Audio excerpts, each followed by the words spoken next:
Mane keistai nustebino, kai aš pamačiau, kad Lietuvos radijo ir televizijos atstovai paprašė išimti iš YouTube keletą minčių, kurias aš pasakiau vienoj iš radijo televizijos laidų, motyvuodami to, kad pažeidžiamos neva autorinės teisės. Dalia Grybauskaitė ilgą laiką užėmė vienokias ar kitokias aukštas pareigas mūsų valstybė. Jinai yra dalinai atsakinga už situaciją, kuri šiandien sukurta mūsų valstybei. Na, galbūt taip ir turi būti, bet tai yra gera proga pakartot jas.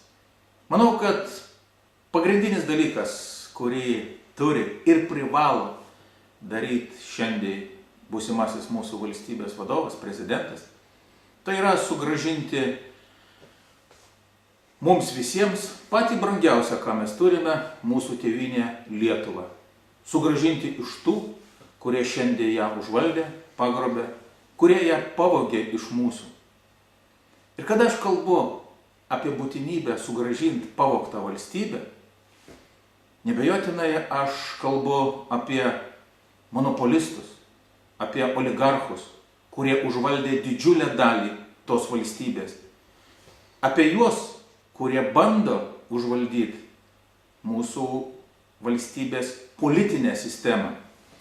Ir šiandien mūsų valstybėje Lietuvoje jau baigėsi laikas tuščių kalbų. Šiandien reikia daryti realius žingsnius.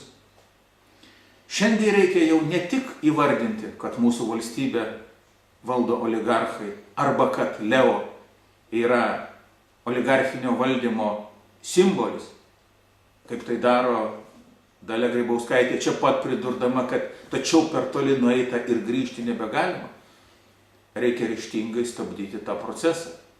Aš užregistravau įstatymo projektą, kurio siūlau laikyti tiek įstatymą atominės elektrinės, tiek sutartį dėl Leo niekiniam nuo jų pasirašymo datos.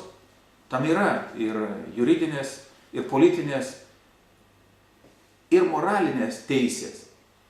Tam reikia politinės valios.